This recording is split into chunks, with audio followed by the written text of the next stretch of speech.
Hey everybody, so today we're going to cover Boolean Operations.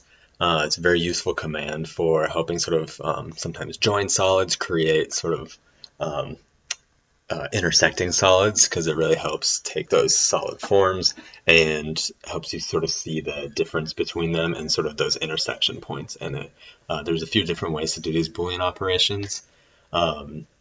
There's these commands over here that I've written down that we're going to kind of go through. Each one sort of has its own unique trait that it'll do to each object. For this tutorial, we're just going to cover Booleaning two different objects, and some of these commands only work with two objects, and some can actually do a lot more objects, but for the sake of simplicity, we're just going to cover these. So right now I'm just going to draw a quick simple square and cylinder, as we pretty much been doing in each of these tutorials. Something like that. And right here over in this corner, I just have it ghosted because these intersecting points is going to be what we're really focusing on for this tutorial. So in this, I could put it technical, and what we're going to be looking at are these intersections. So the first command I want to walk you through is Boolean Difference. So Boolean Difference, one thing I do want to show you too, a few ways to get to Boolean is it's in the solid tools, so it's over here. Boolean is going to have, if you're in the standard thing, Boolean, the standard menu, Boolean is this one, and these are all the options from that. And then you can also type it, which I prefer to do. If you just type in boo, pretty much all the options will come up for you. But one thing I want to show you is, if I were to type in Boolean Union over here, just type in that command, and I actually came over here in this tabs on the layer panel to the help section. There's actually a whole list of the McNeil things that if you Googled anything, this is what would come up in Google, and it's just their help section. I'm actually they explain it very clearly, and I'll kind of elaborate on what it means, but I'm going to kind of read from these during this tutorial. So Boolean Union, actually let's do Boolean Difference, keep it in order here. So Boolean Difference is going to trim the shared area of the selected polysurfaces. So in that case, it's this here, and it'll get rid of that. So if I do this, it says select polysurfaces to subtract from. So let's say I want to subtract from the cylinder.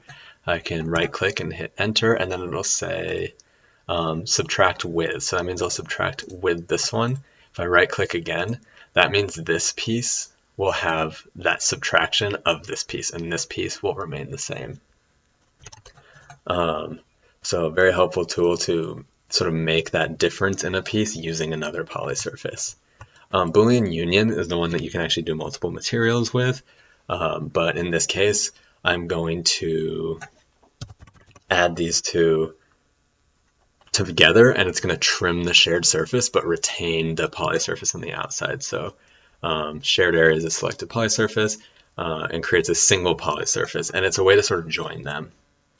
So right here, select the surfaces to union, and they will join together, but you can see that it'll actually create these lines, and that's how you can do things like Make 2D. It'll actually show those lines, as compared to right here in Make 2D, it will not show those lines. It'll just be a sort of hollow space. So there's Boolean Union, and you can do that with multiple objects as well. Boolean Split is going to have a similar effect to Boolean Intersection. Boolean Split shares the areas of selected polysurfaces and creates separate polysurfaces from the shared unshared parts. So essentially what that's doing is it'll take this shared part, split it, but not delete it from any of these. So if I selected the ones to split, I'll split, in this case, let's say I split the cube, I'll split it with, that's the cutting surface, and now you can see we have two. We have essentially cut this surface out of that piece, but it retains its piece there. Okay, the last one we have is Boolean Intersection. Boolean intersection is going to, depending on what you choose in the command bar, is going to keep this interior piece and really get rid of these two. So that's why I said intersection and split are kind of similar. But if you do Boolean intersection, let's intersect these two surfaces and then hit enter. And the second set, enter. And it'll take that and just make that intersecting piece right there. A quick way to do that. Another way, if you do Boolean intersection, you can select that these won't disappear. You can just make it sort of like the Boolean split, but that would be sort of redundant. But all of right now is kind of redundant. Another thing you can do, just as a final tip, is all of these things can be cycled through as Boolean toObjects, which is another command. So Boolean toObjects, and it'll say click to iterate through the Boolean results. So right here, it'll essentially give you an intersection choice, a Boolean difference choice using the square, a Boolean difference choice using the cylinder as the difference, and then a Boolean Union, I'm assuming, is what this one is. It's kind of hard to tell from just clicking through. And if you just click through those, let's say I want to do intersection, I have it there, and then I hit enter to accept, and I have it. So that's kind of a quick way to cycle through all of those. And that's been the tutorial on Boolean.